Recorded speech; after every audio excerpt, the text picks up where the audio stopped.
Bienvenue pour cette deuxième session sur la bonté et la fidélité. Prions.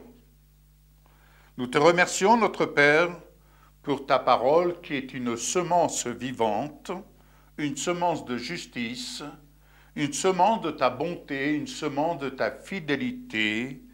Et nous te remercions parce que nous croyons que ta parole vraiment vient trouver le chemin de notre cœur pour y produire le fruit que tu en attends.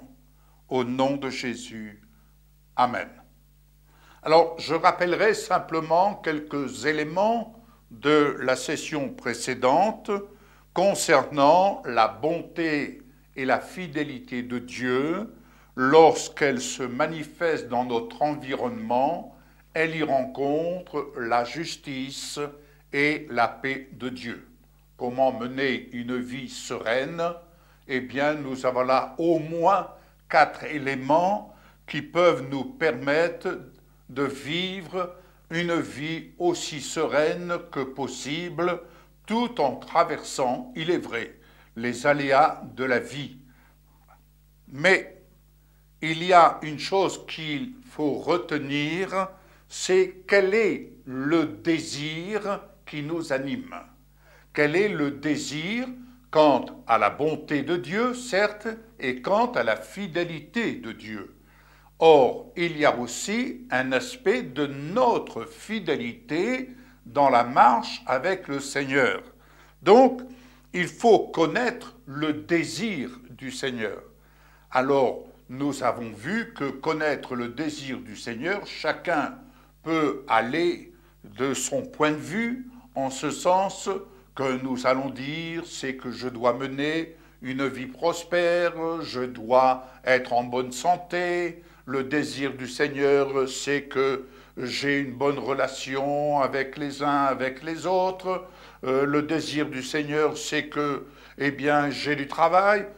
Tout cela, oui, c'est une réalité. Mais il y a un désir prédominant qui doit attirer notre attention, à savoir quand il nous est dit « Je te fiancerai à moi ». C'est sur cette note que nous avons, je dirais, terminé la session précédente, mais je rappelle cela à votre mémoire. « Je te fiancerai à moi pour toujours ».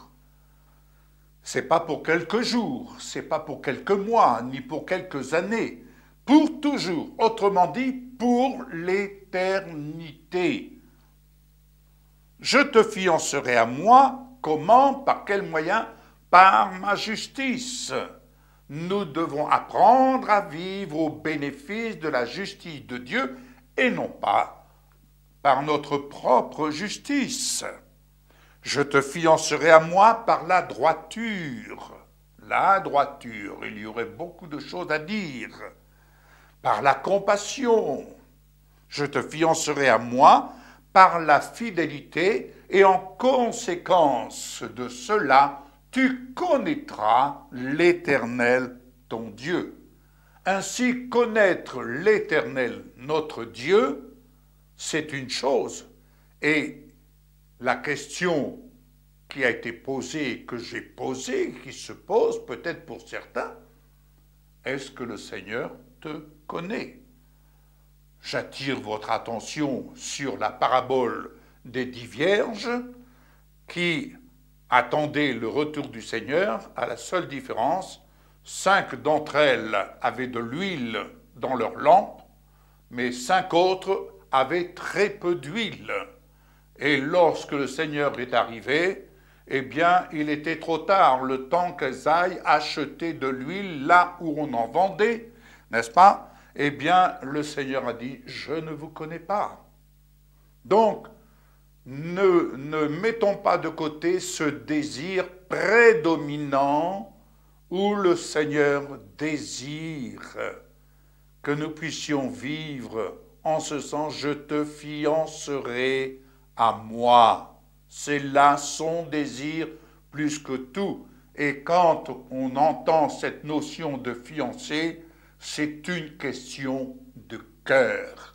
Ce n'est pas une question de théologie, certes, elle a sa place, mais ce n'est pas non plus une question doctrinale, ce n'est pas une question d'appartenir à tel ou tel mouvement, là n'est pas le fondement. Le fondement, c'est la bonté, la fidélité de Dieu, quand il dit « je te fiancerai à moi », c'est-à-dire que nous appartenons à Jésus, le Christ glorifié. Alors, poursuivons cette session. 2 Chroniques, chapitre 19, verset 9. Il nous est dit « Je te donne mon instruction suivante.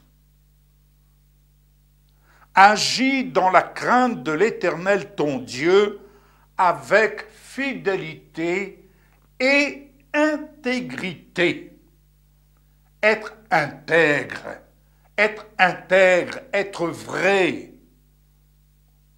Nous avons chacun d'entre nous notre part de défaut. J'en ai aussi. Être conscient de ces défauts, c'est être conscient que nous avons la nécessité de marcher dans la crainte de Dieu en vue d'atteindre la stature parfaite de Christ. Et pour ce faire, à chacun sa responsabilité. Ce que je peux vous apporter aujourd'hui, que cela vous vienne en aide à vivre votre responsabilité personnelle quant à cette invitation, quand le Seigneur te dit « Je te fiancerai à moi ». Je te fiancerai à moi. C'est là son désir. Est-ce que tu reçois cet appel? Vous pouvez dire « Je suis appelé au ministère, je suis appelé à servir dans son œuvre ». Certes, excellente chose, excellente nouvelle. Mais il y a une nouvelle qui doit prédominer. Entends-tu l'appel du Seigneur qui te dit « Je te fiancerai à moi par la bonté et la fidélité ». Psaume 25, verset 10. Tous ces sentiers sont bonté et fidélité pour toi. Pour toi, d'abord. Et ceux qui gardent son nom, ceux qui gardent son alliance et ses instructions. Garder son alliance, c'est se rappeler la fidélité que nous devons manifester en réponse à la fidélité de Dieu. Comme je l'ai souligné dans la première session, la fidélité de Dieu n'est pas à sens unique. Psaume 37, verset 3. Une parole qui m'a fortement interpellé en prenant note. En attendant, dit le Seigneur, en attendant que je vienne à toi, confie-toi en l'Éternel et fais le bien. Oh, j'insiste ici, faire le bien selon Dieu. Faire le bien selon Dieu. Et tu auras le pays de la promesse pour demeure. Et que ta fidélité soit ta nourriture. En effet, quand nous sommes au bénéfice de la fidélité de Dieu, bien-aimés, vous qui êtes au bénéfice de cette session, vous qui êtes au bénéfice de cet enseignement en cet instant, je puis vous assurer que vivre au bénéfice de la fidélité de Dieu, c'est être comblé. C'est avoir une vie comblée au sens propre du terme. C'est avoir une vie sereine au sens propre du terme. Vivre au bénéfice de la fidélité de Dieu, c'est avoir cette assurance et cette confiance que dans la vallée de l'ombre de la mort, je ne crains aucun mal. Pourquoi? Car je ne fais que traverser cette vallée et il n'y a pas d'ombre sans lumière. Autrement dit, la fidélité de Dieu est là présente même lorsque tu traverses la vallée de l'ombre de la mort. Ainsi, la fidélité de Dieu est là, la bonté de Dieu est là pour te rassurer, car il n'oublie pas son alliance. Amen. Le psaume 37, verset 3. Poursuivons. Psaume 88, verset 12. Je vous disais, quand on traverse la vallée de l'ombre de la mort, qui parle de ma bonté dans la tombe et de ma fidélité dans le gouffre de perdition? Personne. Psaume 89, verset 3. Or ma bonté est édifiée pour toujours. Je fonde ma fidélité dans le ciel. Et j'ajouterai, c'est pourquoi je t'exhorte à t'affectionner aux choses d'en haut et ne pas t'attarder sur les choses d'en bas qui visent à réduire la pensée ou qui visent à réduire la notion que tu as de la bonté, de la fidélité de Dieu à une peau de chagrin. Mais si tu t'affectionnes aux choses d'en haut, par définition, ayant été ressuscité avec Jésus, pour mener un nouveau mode de vie qui va se conformer et que tu vas conformer à la vérité, à la justice, à la bonté de Dieu, et non pas à la pensée de Monsieur Tout-le-Monde. Ainsi, ma bonté est édifiée pour toujours, je fonde ma fidélité, dans le ciel. Psaume 143, verset 1. C'est de là, en haut, c'est de là que j'écoute tes prières et que je prête l'oreille à tes supplications. C'est de là, en haut, que je te réponds dans ma fidélité et dans ma justice. Vous remarquerez, quand le Seigneur répond, c'est toujours encadré. C'est toujours pour témoigner. C'est toujours pour donner la caractéristique de ce qu'il est dans sa fidélité et sa justice. Faut-il discerner, faut-il comprendre la fidélité de Dieu? Faut-il comprendre la justice de Dieu? Faut-il comprendre la bonté de Dieu? Faut-il comprendre sa compassion?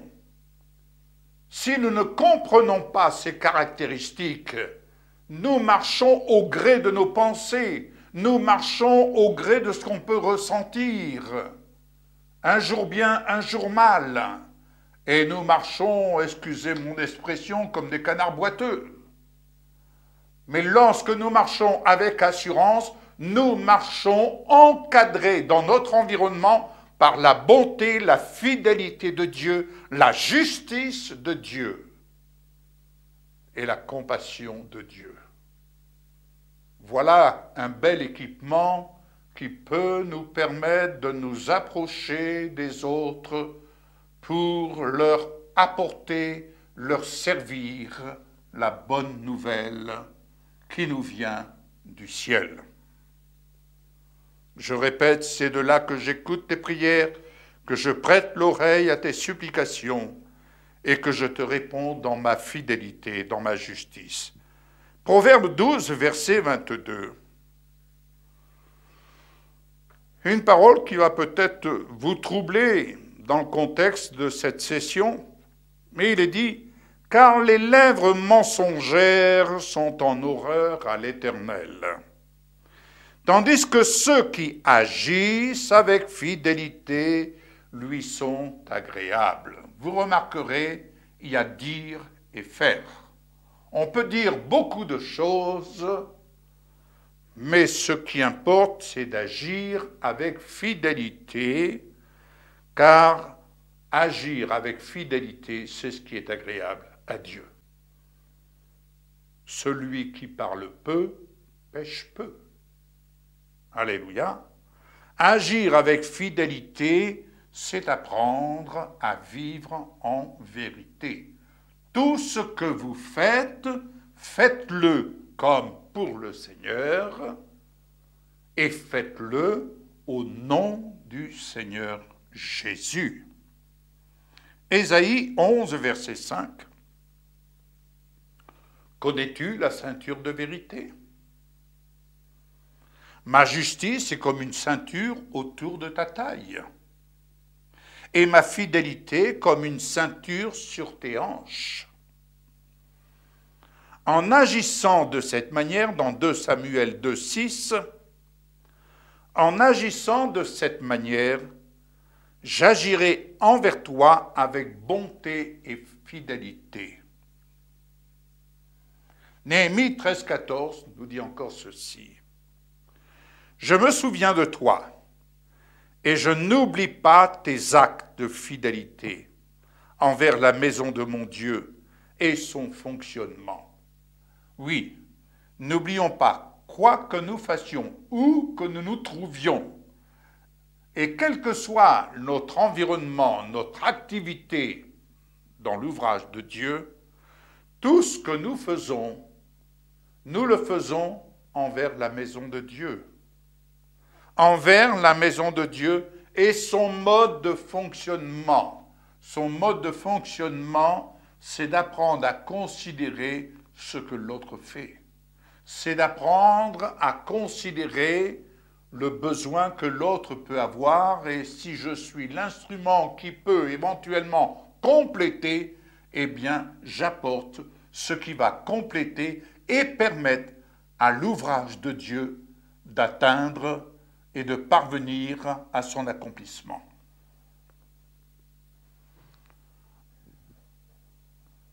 Psaume 98, verset 3. Je me souviens de ma bonté, de ma fidélité envers toi, et cela jusqu'à ce que l'on voie mon salut. Le Seigneur prendra soin de te rappeler sa bonté et sa fidélité. Tu peux être troublé ou être dans l'attente d'une réponse rapide de la part de ton Dieu, mais en attendant, il va prendre soin de te rappeler sa bonté et sa fidélité qu'il a manifestée à maintes reprises envers toi. Pourquoi va-t-il te rappeler cela? Afin que tu gardes dans ton cœur cette bonne odeur qu'il vient répandre en témoignage de sa compassion à ton égard. Alléluia. Et que tu puisses ne point oublier l'œuvre de son salut à ton égard, et pour ne pas dire à l'égard de ta famille. Josué 24, 14. Oui, tu as raison de craindre l'Éternel et de le suivre en mon nom, Jésus, avec intégrité et fidélité. De faire disparaître des dieux étrangers de tes ancêtres, les croyances stériles. Combien de personnes, je dirais combien de croyants, je dis bien des croyants,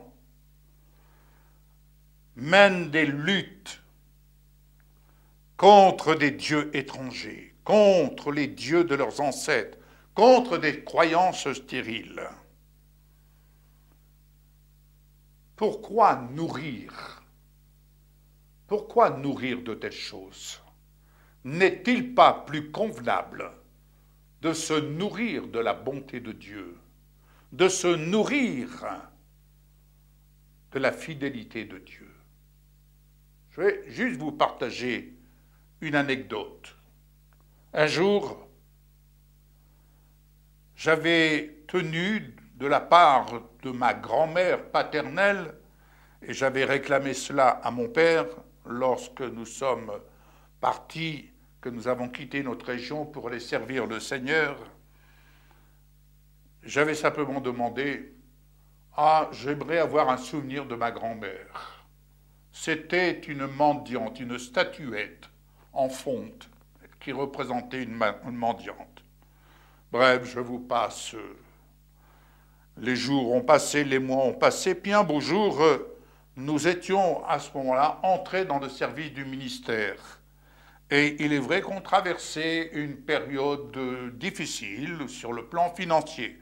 Et voilà que notre fille aînée, qui avait environ 8 ans, 8-10 ans, je priais, je proclamais l'abondance du ciel. C'est vrai qu'on a vite fait de proclamer comme pour conjurer le sort. Et ma fille qui se dresse devant moi, elle me dit « Papa, tu dis un mensonge ?»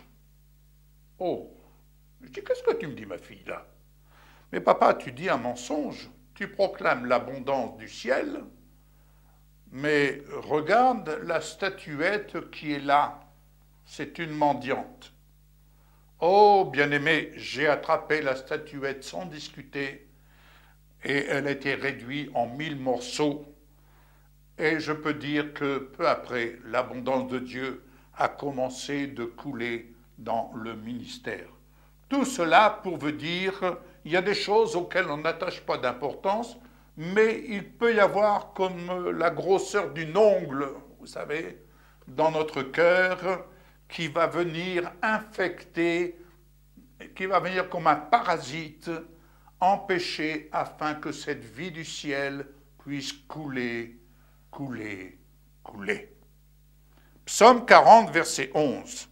Ne dissimule pas ma justice dans ton cœur. Voilà.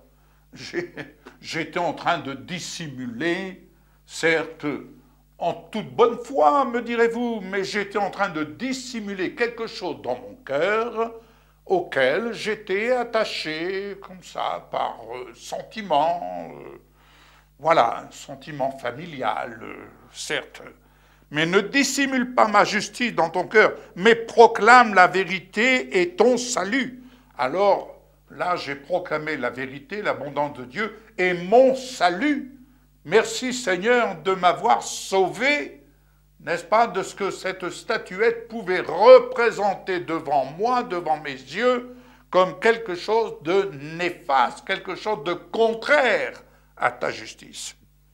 Ne cache pas ma bonté et ma fidélité dans la grande assemblée. Alléluia. Ésaïe 38, 18.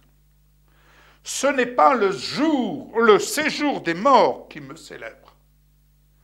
Alors, quand on parle du séjour des morts, on peut le voir au sens propre comme au sens figuré, en ce sens que ce n'est pas le séjour des morts quand il nous est dit « nous étions morts dans nos offenses ». Ce n'est pas dans le séjour des morts où tant de gens se trouvent aujourd'hui, n'est-ce pas, qu'on célèbre le Seigneur. Ce n'est pas là qu'on célèbre le Seigneur. Ce n'est pas la mort qui vient louer le Seigneur. Ceux qui sont descendus dans la tombe, là, cette fois, ils y sont, n'espèrent plus en ma fidélité. C'est maintenant qu'on apprend à compter et à espérer en la fidélité de Dieu. C'est maintenant que nous posons les fondements, n'est-ce pas? Quand le Seigneur nous dit « je te fiancerai à moi », c'est maintenant que l'on répond à l'appel du Seigneur avant tout pour nous assurer « Seigneur, tu m'as fiancé à toi, me voici ». La question que j'ai envie de te poser, bien-aimé, à qui es-tu fiancé? Je te laisse cette question sur ton cœur. À qui es-tu fiancé? Attention de ne pas vivre Un jour, j'ai été surpris en adultère. Non, pas avec une femme. Mais le Seigneur a mis devant mes yeux ce mot adultère. J'ai dit, Seigneur, mais je n'ai pas de problème. Et le Seigneur me dit, tu m'aimes? Oui, Seigneur, je t'aime. Et par 3 fois. Et voilà que le mot adultère est apparu devant mes yeux.